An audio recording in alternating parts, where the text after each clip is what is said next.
it's Ava. So today I'm going to be filming my how to start a YouTube channel video, and this has been so requested of me lately. I've been getting messages all the time lately asking me to do this video, so I decided why not, because I feel like I have some tips and tricks to offer you guys. And that being said, this video isn't going to be a how to become a successful YouTube guru video, just because I don't feel like I'm qualified to do that video whatsoever. I don't consider myself to be super popular here at all, like not even at all. But I do know that I do have some tips and tricks on how to make your YouTube channel a little bit more fun and easy and more of an enjoyable experience. I'm going to be talking to you guys about little tips that I do for my lighting, for my pictures and thumbnails and stuff like that. So if you guys want to know things that you may not have already known, then keep watching the video and I'll hopefully give you some tips.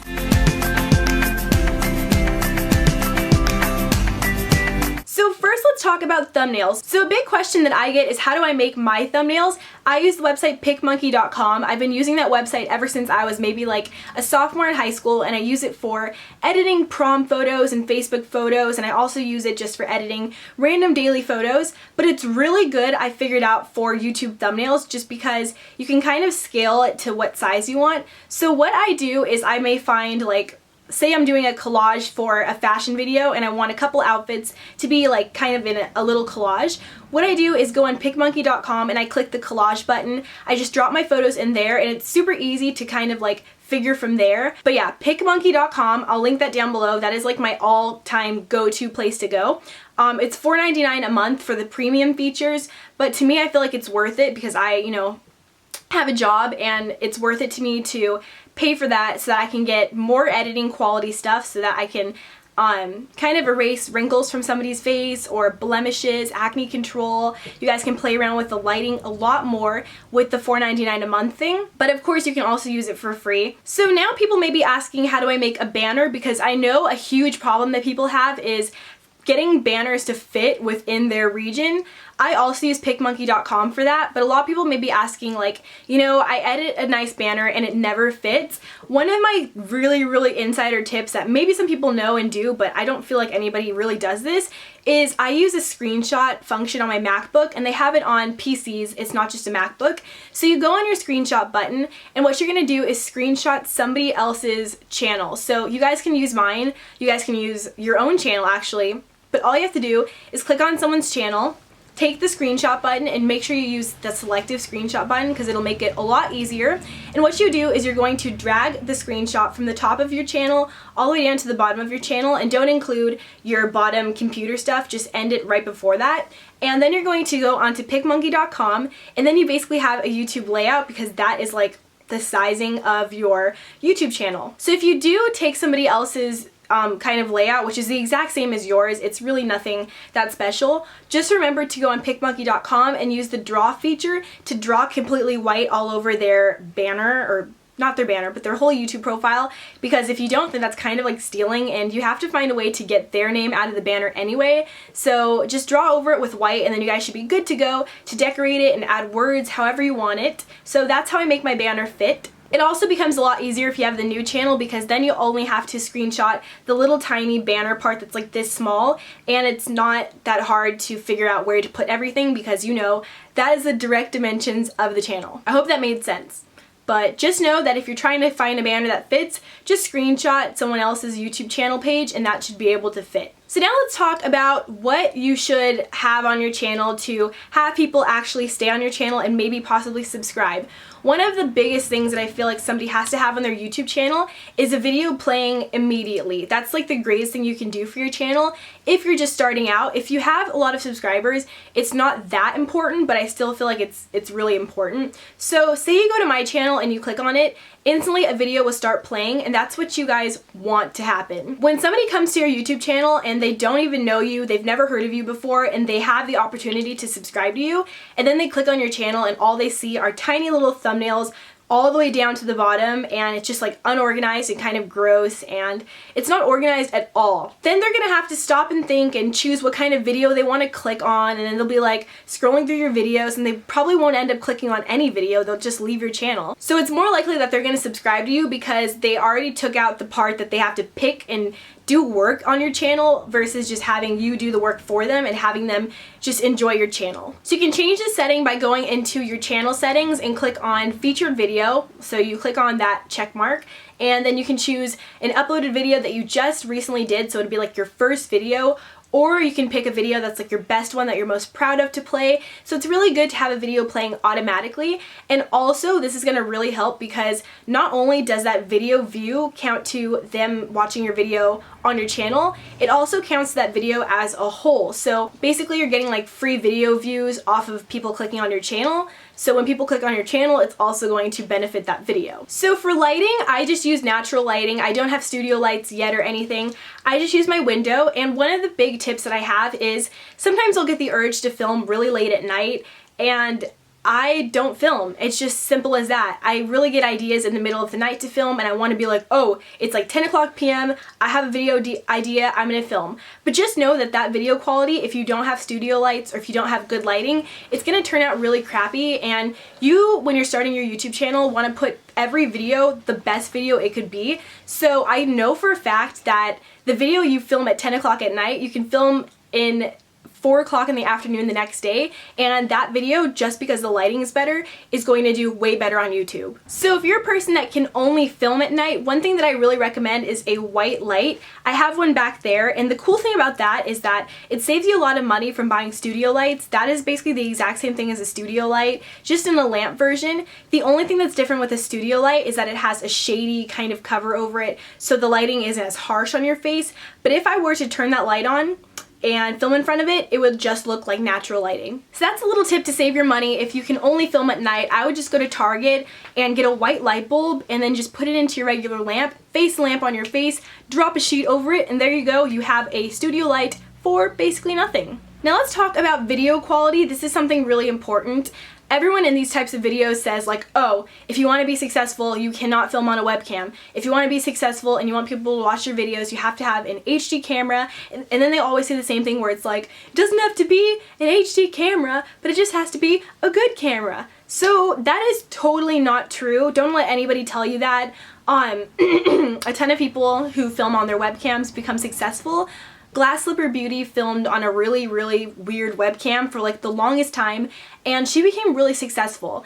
And Jenna Marbles, she also filmed on her webcam, and she still films on her webcam, and she's still really successful. Me personally, when I started YouTube like a billion years ago, maybe like 4 years ago, I only made like 2 videos, and one was like a back to school fashion video. It was my first video ever. I filmed it on a crappy webcam that was like on my dad's PC laptop, and it got over like 50,000 views on it, and people actually liked the video. So for somebody to tell you that you need an HD camera to be successful, my video was on a webcam that was like not even a MacBook webcam. It was like the worst webcam you could possibly get that time of day, and I turned out perfectly fine there.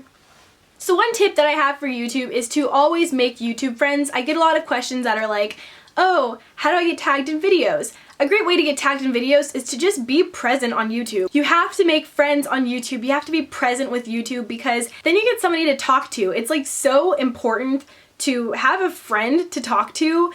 I can't stress enough how important making friends is on YouTube. Not only will you just get tagged in videos, but that's like the smallest amount of why you should want a friend on YouTube. You should want a friend on YouTube because then you get to do really fun collabs and plan them, and you really get to kind of like play off each other's strengths. So say you just ask somebody to do a collab with you, the answer is most likely going to be no. Like, if you wanted to do a collab with me, we should probably be talking for quite a while before, just because so many people ask me to do a collab.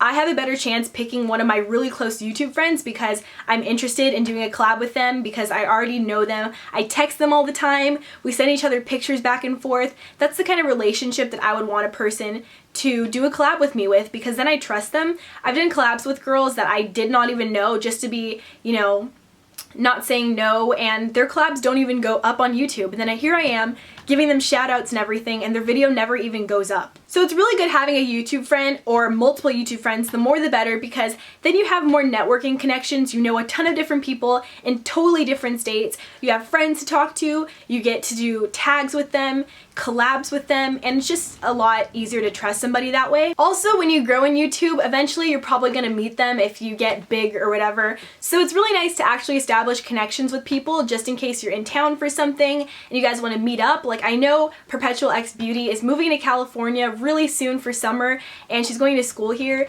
and if I would have never started YouTube or ever talked to her, we would have like never been friends. Like, that would have been terrible. So it's just stuff like that, like, you know, just meeting people. It's a really good experience, and I would never give that up for the world. So some other tips that I have are upload frequently, but don't upload every single day or every 2 days. Upload maybe at the beginning of your YouTube career once or twice a week, just because you don't want your videos to rack up really, really fast. You want them to be slow but steady. Like, you want them to come every week, because you should be posting a video every week. But you don't want to be like video, because even if I put a video up today and I put a video up tomorrow, they both would get less views than if I put one up today, waited 5 days, then put another video up in 5 days. Like, do you see where I'm coming from? You would get more video views and more people interested in your videos if you kind of span them out and kind of keep them waiting, and it also gives you more time to plan a really, really good video. I would recommend putting a little intro in the beginning of your videos. That makes it so much more interesting to watch, and it makes it so much fun to watch when somebody has like a little bit of intro, a little bit of pans across the stuff they're going to be talking about. Maybe if you're doing a makeup collection video, kind of take the camera, pan it across your makeup collection. If your viewers aren't excited to watch your video, then they're not going to stay and watch the entire thing. And that's really important, that they stay and watch the entire thing, just because then you get to the end where the good stuff is. With your description box, it's also really important. Always remember to put your links down there. There's nothing worse than seeing an empty description box, because then that just kind of says that you don't really care to actually go onto your laptop and edit a good description and take time to give your audience the links that they need, like links to makeup products that you may have mentioned in the video, links to clothing items that you can still buy, links to your Instagram, Facebook, Twitter, anything like that. That really, really helps them connect with you, and then you can kind of meet them on a more personal level, because I love talking to people on Twitter. That's like my favorite thing, and my Instagram. Like, that's my favorite place to kind of connect with you. And so if you guys don't have that stuff in your description box, people will never find it. Like, they'll never find it at all. Now, for your videos, I would say put a little effort to what you're wearing. If you guys don't have makeup on, I wouldn't say film a video unless you're like gorgeous, because your under eye circles will stand out a lot more on video. And also put a cute top on, and if your background is purple, don't wear a purple top, because then it'll blend in. The best background to have is a white background. It'll just make everything brighter and more beautiful. And always remember to film in front of a window. That's the best natural lighting that you guys can get in your house. Put your hair down if it can go down naturally and look pretty. Put your hair in a bun if it looks pretty like that, but never just throw your hair into some sort of beeswax nesty thing and have no makeup on and be wearing pajamas, because people won't take you seriously that way. I think it's totally okay to do that if you have a couple thousand subscribers and you have people that actually watch your videos and love you and, you know, actually connect with you on different social medias, because then they kind of are like your best friend. And I guess saying, like, think of it like this way. The first day of school, would you come to school looking like you just rolled out of bed? Probably not. That's the same thing with YouTube. With your first video, are you going to film your first ever YouTube video looking like you just rolled out of bed? No, because it's going to leave a really bad impression. But so toward like the end of the school year, middle of the school year, it's kind of easier and more acceptable to come to school looking disgusting. So it's kind of like YouTube, you know, like you make friends, they see your good side, and then you guys can kind of start showing them your bad side. So anyway, that is all the tips that I have for today. I could go on and on with this, so if you guys want a part 2, just comment that down below, but I hope that you guys understand that I'm just giving you guys some tips and tricks that I've picked up, and I'm not saying that this is gonna get you to be a successful YouTuber, because I am in no way a successful YouTuber. I don't have like the lock and key to how to become like StillBabe09 or something. I'm still figuring everything out on here, but that's the stuff that I've kind of learned already with where I've gotten, and it's really helped me to make my YouTube experience a lot easier. I could definitely make a part 2 with this if you guys want it, but I hope that I helped you guys out, and if I did, thumbs up the video, and I love you guys so much, and I hope that I helped you, and I will see you later. Bye!